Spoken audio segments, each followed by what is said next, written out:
आज एक निर्णय लिया गया, कुछ एंकर्स को चिन्हित किया जाए और उनके इस तरह के शोज में, इवेंट्स में हम लोग न जाएं, जिससे कि एक कदम उठाया जाए, एक सशक्त कदम उठाया जाए।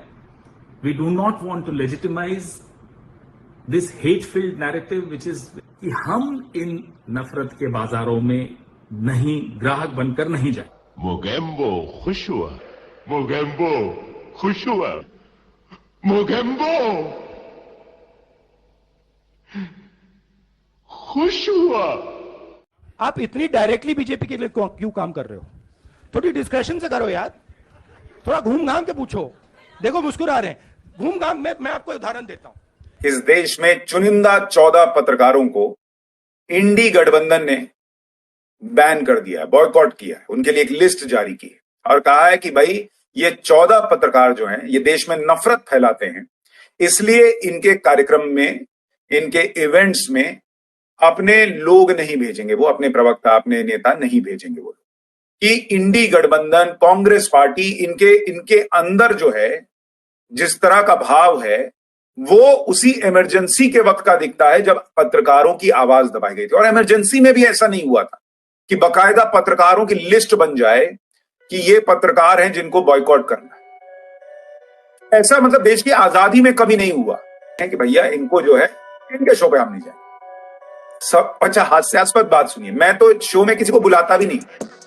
मैं तो मेरी पाठशाला में मैं खुद ही क्लास लगाता हूं, किसी की जरूरत नहीं, कोई डिबेट नहीं करता, किसी गेस्ट को नहीं बुलाता, तो मैं किसी को बुला भी नहीं रहा हूं, लेकिन इन्होंने कह दिया कि मैं तुम्हारे यहां नहीं आऊं। गजब चल रहा है भाई। इसीलिए मैंने कहा ये बॉयकॉट करने की लिस्ट नहीं, ये टारगेट करने की हिट लिस्ट ज्यादा नजर आ रही है, क्योंकि इसमें ऐसे ऐसे पत्रकारों के, सुधीर चौधरी भी किसी को कहां बुलाते हैं डिबेट में, डिबेट तो करते नहीं है वो, मुझे लगता है। इसलिए ये करके इन्होंने अपने पैर पर कुल्हाड़ी मारी है। देश भर में थू थू हो रही है इन लोगों की।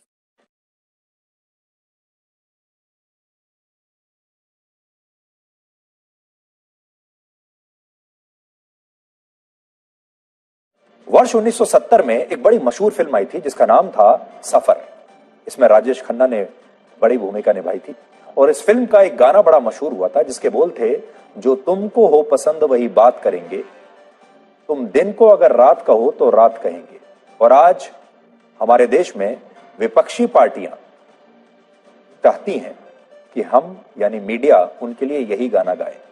विपक्ष का इंडिया गठबंधन अपने लिए एक ऐसा मीडिया बनाना चाहता है जो वही सवाल पूछे और वही बात कहे जो इस गठबंधन के विपक्षी दल सुनना चाहते हैं। समय कम है तो हम उनसे जितना हो सकेगा बातचीत करने का प्रयास करेंगे। आपका स्वागत है राहुल।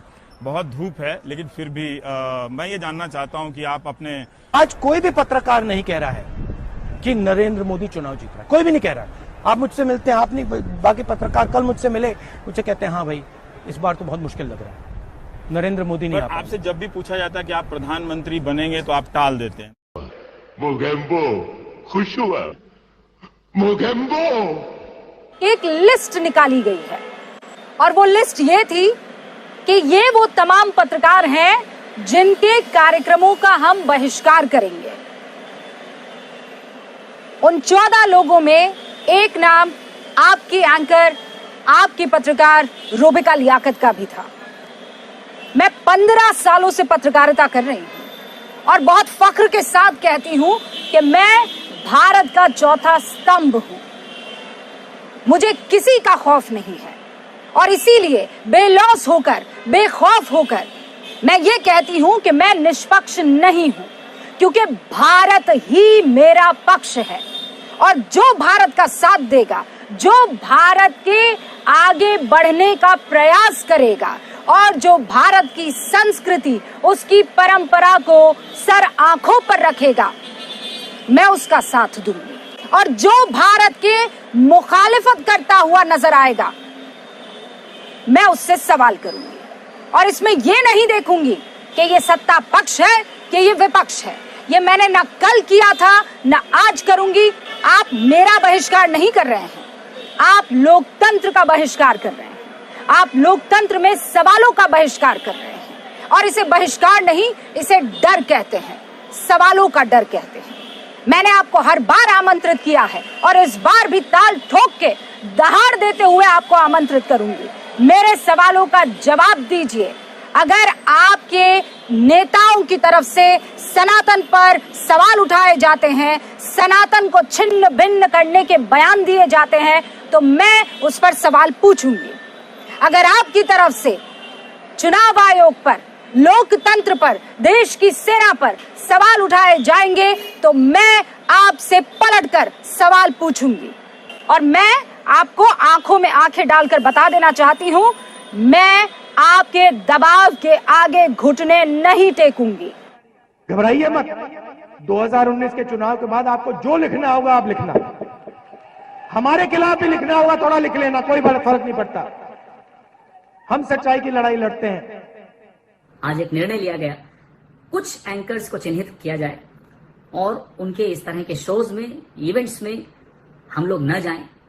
इन्हें कैसे एंकर्स चाहिए नहीं चाहिए, आप मुझे अटैक कर रहे हैं, मुझ पे चढ़ाई कर रहे हैं, और मैं आपको बताने के बदले कि भाई आप मुझसे मत लड़िए, आपको ओपोनेंट से लड़ना है।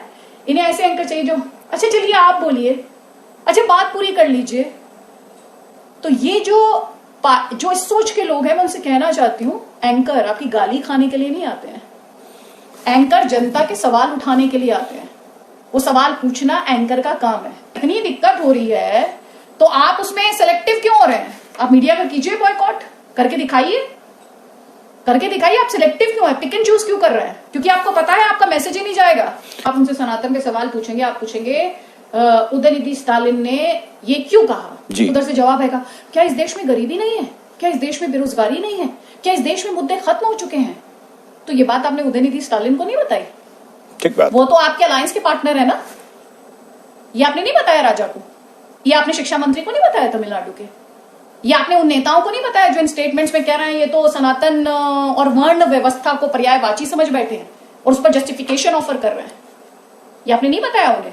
आप एक एंकर को तो समझाना, कंट्रोल करना, उसे कठपुतली की तरह नचाना चाहते हैं कि आपके इशारों पर नाचे और आपसे बेइज्जती झेले।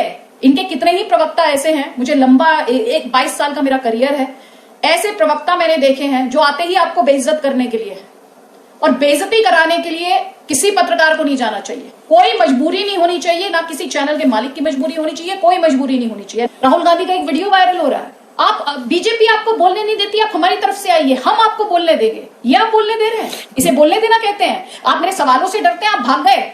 आप में हिम्मत होती, आप में कलेजा होता तो मेरे शो में आके फेस करते। And to defect his underbrute, please let me finish, Rajdeep. Unless you want to answer it for me.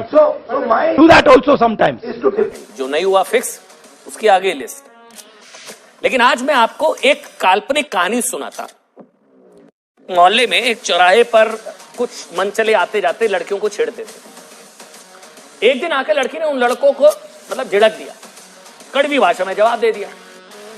तो फिर उस दिन से उन लड़कों ने उस लड़की को बदनाम करना शुरू कर दिया, उसका चरित्र हनन करने लगे, उसके लिए अनर्गल बातें कहने लगे। ठीक वैसे ही उन पत्रकारों के साथ भी हो रहा। हालांकि इस कहानी का इससे कोई लेना देना नहीं है, लेकिन कहानी लगभग ऐसा ही हो। आटा 22 रुपए लीटर, आज 40 रुपए लीटर। नरेंद्र मोदी ने आपसे जब भी पूछा जाता है कि आप प्रधानमंत्री बनेंगे तो आप टाल देते हैं। मैं Hi Prabhu. Hi Prabhu. Yeah, tell me now. No, nothing. I was just wanting to try and understand from you. You always have a very good perspective. On what? On everything, Generally, you have a good perspective. I was trying to understand what is your view of this great historic judgment. Which one? The Bombay one?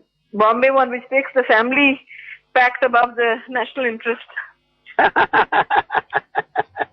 You see, when the brothers are involved, the nation also gets involved, na? But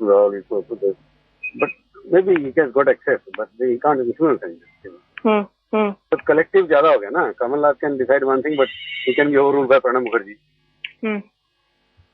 तो ये सारे rule and को tight करना पड़ता है ना.